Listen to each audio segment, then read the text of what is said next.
Hola, ¿qué tal? Bienvenidos nuevamente al canal de Cultura y Personalidad de la Facultad de Ciencias de la Conducta de la Universidad Autónoma del Estado de México. El día de hoy tengo el honor de estar con el doctor José Luis Valdés Medina para hablar de un tema por demás interesante. El tema que vamos a abordar hoy, doctor, es el tema del sufrimiento. ¿Cómo está usted? Pues esta tarde bien, muchas gracias Mario. Vamos a hablar de un tema de verdad controversial porque hay grandes confusiones al respecto. Exacto, y por ahí me gustaría empezar. Primero, ¿qué es el sufrimiento? ¿Cómo lo definen el sufrimiento? Bueno, mira, desde épocas ya muy remotas, Buda decía que la vida era sufrimiento, que había mucho sufrimiento. El sufrimiento existe. Y Buda decía que el sufrimiento surge porque nos apegamos al deseo. No aprendemos a aceptar o a rechazar abiertamente, y ese no aceptar o rechazar abiertamente nos lleva a sufrir. Pero fíjate, aquí viene la confusión grande. Muchas personas utilizamos, incluso nosotros, ¿verdad?, como especialistas del comportamiento, sufrir y sufrimiento como sinónimo. Y sufrir es la experiencia que se tiene de dolor o de confusión, que te genera una molestia, sea biológica o psicosociocultural. Algo interesante es que una molestia biológica, cuando se le interpreta, se vuelve un evento psicológico, psicosociocultural. Y una molestia psicosociocultural puede, en su momento, volverse una molestia física. Fíjate, ese es el fenómeno de la somatización. Al revés. Pero en este caso, perdón que te detenga un poquito, hay que tener en cuenta que esa molestia biológica o esa molestia psicológica llegan a un mismo punto, que es experimentar el sufrir. ¿Me doy a entender?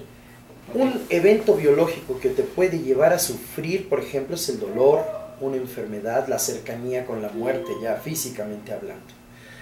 Y por otro lado, la parte psicosociocultural, que es una confusión, una disonancia cognitiva, un desacuerdo, algo que no puedes evitar estar rumiando, que está presente de manera continua, que te genera una disonancia cognitiva, una confusión importante, que es un conflicto. Eso también te puede llevar a experimentar eso que llamamos sufrir. Pero cuando alguien te pregunta qué tan intenso ha sido, cómo lo has pasado, y tú dices lo que es el sufrir para ti, lo dices, se vuelve sufrimiento. Sufrimiento es un término que etimológicamente tiene dos raíces: sufrir y mentar. O sea, sufrir, que es el padecer, el soportar, el tolerar, ¿no?, una molestia, y el mentar, que es decir, ¿no?, lo que tú experimentas cognitivamente, interpretándolo, ¿verdad?, el significado que toma de esa molestia. Es decir, sufrimiento es decir lo que se sufre. Eso es muy importante para poder entender qué está sucediendo con este tema del sufrimiento. Entonces, retomando, el sufrimiento puede partir de dos aspectos. Sí. Uno biológico, que puede ser interpretado como dolor, digamos. No es interpretado como dolor, es un dolor. Es un dolor en sí. O sea, tú objetivo. te golpeas, sí, lo que le podríamos llamar objetivo. Tú te golpeas una pierna, tienes un hinchazón y te duele, y lo que tú experimentas de ese dolor, lo que padeces, lo que soportas, lo que toleras ese dolor, la intensidad del dolor mismo te lleva a sufrir. ¿Sí? Y cuando lo expresas y dices, me duele mucho, no puedo más, o sea, eso es sufrimiento. Esa es la parte psicosociocultural. Se vuelve una interpretación de ese dolor. Perfectísimo, porque eso pues, no va en contra, ¿no? Aporta un poco a lo que ya otras personas han dicho acerca del dolor. Ellos lo manejan muy sesgado, digamos. El dolor es algo, el sufrimiento es otra cosa, ¿no? No, pero aquí lo podemos poner en términos muy claros. El dolor, la enfermedad, la cercanía con la muerte, que son eventos físicos, netamente físicos, es un malestar físico. Exacto. Que te lleva a sufrir. Sí, porque está conectado, lo hablamos hace rato, ¿no? Una cosa, un evento biológico te puede llevar a experimentar un evento psicosociocultural, sí, y al revés también. Y por supuesto, y cuando tú tienes un evento psicológico que no puedes resolver, en ocasiones se vuelve algo somático, ¿no? Perfecto. Por ejemplo, cuando tú tienes una preocupación importante respecto de un examen, o de si una chica te va a decir que sí o que no, cuando le has pedido que sea tu novia, pues te pone en un cierto nivel de tensión que puede resultar en adormecimiento de alguna parte del cuerpo, sudoración excesiva. Claro, mucha gente podrá decir, oiga, pero eso es producto hormonal. Claro, cuando tú tienes una tensión, pues rápidamente hay una respuesta orgánica producida a nivel cerebral que hace que haya secreción de hormonas.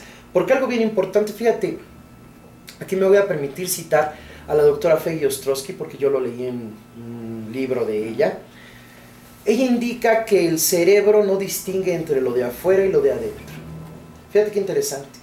Es decir, si tú tienes hoy un evento doloroso, fallece un ser querido, y bueno, tú te sientes abatido, triste, incluso deprimido, bueno, es la experiencia del momento, el contacto con ese evento que no fue agradable.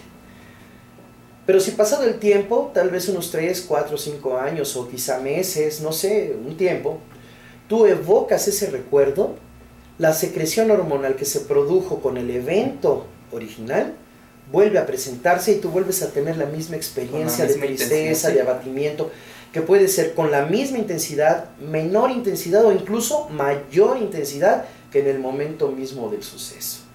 Pues eso es algo realmente importante, ¿no? Y te vuelve a llevar a una situación de malestar biológico y psicológico, ¿no? Que te lleva a sufrir. Y cuando tú le cuentas a Linex y le cuentas tu experiencia, la valoras, la interpretas, entonces se vuelve sufrimiento. Oiga, doctor, una pregunta. Entonces, ¿podríamos hablar de niveles de sufrimiento en las personas? Es decir, ¿cómo sé yo que sufro más que usted o que otra persona sufre más que nosotros? ¿Hay alguna manera?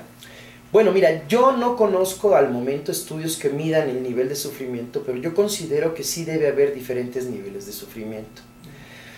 Sucede que, o más bien de experiencia de sufrir, que se interpreta como sufrimiento y que se maneja con diferentes niveles. Sucede algo similar a lo que es la parte afectiva. Hay grados. Si yo te digo, me caes muy bien, es un grado. Si yo te digo, te tengo afecto, es otro grado. Si yo te digo, te quiero, es otro grado. Y si te digo, te amo, bueno, ya es un grado mayor. Que muchas veces también lamentablemente no se entiende porque el amor ha sido visto como un sentimiento, como una sensación misma, como una respuesta hormonal o como una emoción. Cuando que el amor no es nada de eso. El amor son todas las conductas que se orientan a la conservación de la vida. Sin embargo, bueno, a efectos de distinguir el nivel de afecto que yo tengo por alguna persona, se han utilizado diferentes términos para referirse a esos niveles, ¿no? O sea, eso es algo producto humano como para entender los diferentes niveles. Bueno, es de la parte psicosociocultural. Claro. Hablamos, ¿no? Por consiguiente, yo creo que el sufrimiento puede ser, ay, me da comezón, porque podría empezar, ¿no? Porque toda sensación, desde la comezón o pequeño dolor, es una alerta de que el cuerpo te está avisando que algo está sucediendo, que no necesariamente es favorable para la sobrevivencia, que es lo que ubicamos como bueno. Entonces puede ser desde tengo comezón, ¿no? O decir, ah, caray, ya se me inflamó la ronchita, ya no nada más me da comezón, sino que me duele. Y si se te pone amoratado, puede degenerar en cualquier otro tipo de malestar biológico. Y por supuesto, el nivel de dolor que te genera un sufrimiento y la incertidumbre de si se va a desaparecer pronto o no, debe tener un impacto en los niveles de sufrimiento que nosotros tenemos. Perfectísimo. Sí, entonces es muy importante detectar esto, ¿no? Reconocer que el dolor, hablar de dolor, se refiere a algo netamente físico. Biológico. Sí, y en el caso de lo psicológico hay que hablar de conflicto, de desacuerdo, de disonancia cognitiva, de incongruencia, de... Pero están estrictamente relacionados. Ah, sí, pues es que somos, los seres humanos somos biológicos y psicosocioculturales. Esto es una unidad, pero hay que distinguir con claridad dónde es que empieza una y dónde empieza la otra. O sea, para que no sigamos creyendo que son tan... es una unión a tal grado que no se pueda distinguir. Y nosotros no podemos seguir con esa idea, con esa, pues, ¿cómo diría yo? Con ese error de observación, ¿no? De la conducta de los seres humanos. Porque todo, incluso, fíjate, la Biblia misma dice que todo primero es animal y luego lo espiritual. Primero es biológico y luego lo psicosociocultural, ¿no? Digo, no porque la Biblia sea un documento científico, pero es un documento de referencia interesante en el cual desde hace 2000 años se escribió que esto es así, y entonces todo el comportamiento tiene un origen en su base biológica, porque de lo que se trata es de cubrir las necesidades y las carencias propias, ¿no? O sea, para tratar de sobrevivir, ¿verdad? Ese es el objetivo biológico, sobrevivir, vivir y no morir.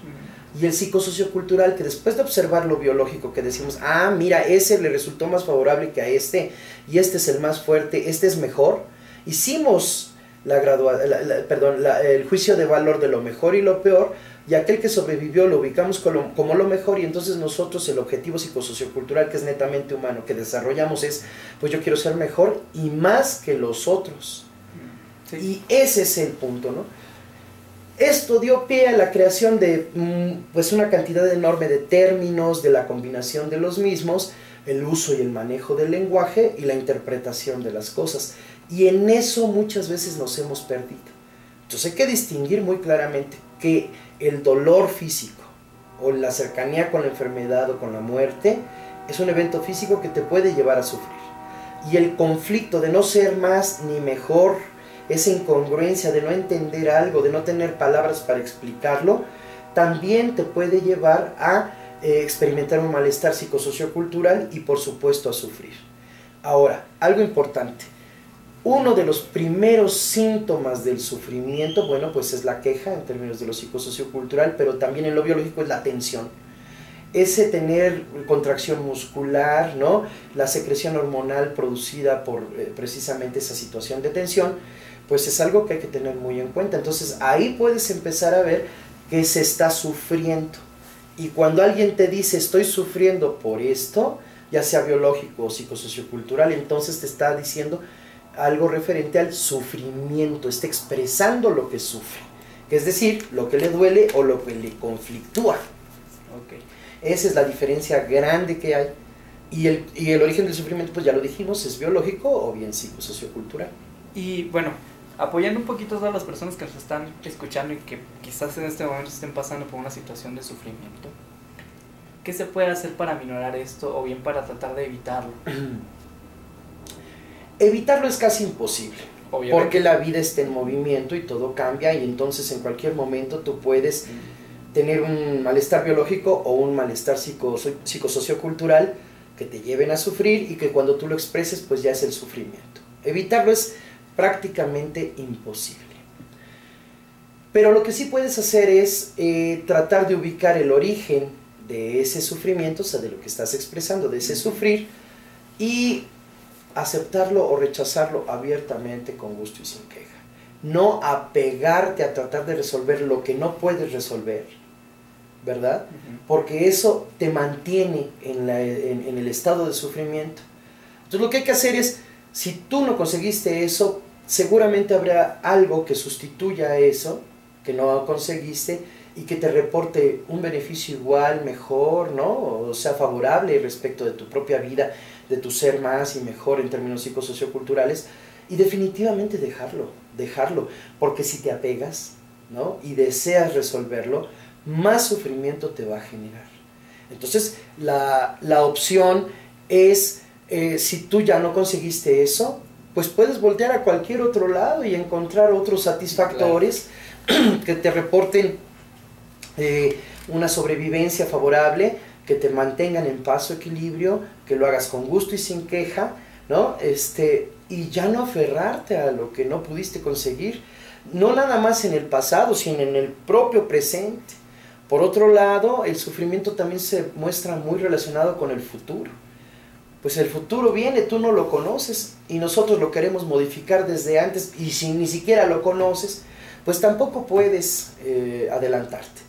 Yo creo que lo que debemos de hacer es ubicarnos en el presente, que es lo único que tenemos, no aferrarnos, no apegarnos tanto a los eventos pasados que no pudimos conseguir, evitar, conservar o desaparecer y que nos hicieron sufrir, ¿no? Experimentar sufrimientos, interpretar ese sufrimiento, pues dejarlos, o sea, ya pasó, o sea, y el pasado, pues pasado es, porque aquí hay que entender que en esta propuesta teórica se contempla la idea de que nada se recupera, nada se repite, todo siempre es nuevo, pues entonces hay que recibir lo nuevo, siempre teniendo en cuenta que el sufrimiento es inevitable, pero que si nosotros nos aferramos a conseguir algo que no conseguimos, a conservar algo que no pudimos conservar, a evitar algo que no pudimos evitar, o a desaparecer algo que no pudimos desaparecer, y nos apegamos, nos aferramos a hacerlo, eso te incrementa enormemente el sufrir.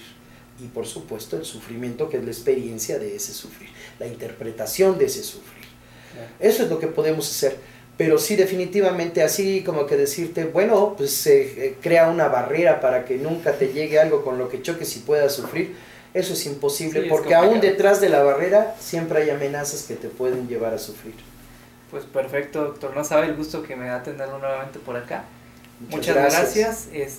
Cualquier comentario, duda que tengan, por favor al correo, a los comentarios. Tenemos un video que subimos en días anteriores acerca del dolor, es de un maestro de España, por si gustan verlo por ahí, también lo tenemos en el canal. Esto es todo por esta entrega. El doctor, no sé si tenga algunas palabras finales. Bueno, pues yo quedo muy agradecido nuevamente contigo, Mario, que has sido un gran impulsor de este desarrollo académico. Y pues quedamos a sus órdenes, la Facultad de Ciencias de la Conducta, la Universidad Autónoma del Estado de México, al servicio de toda la población. No dejen de enviarnos sus dudas y comentarios.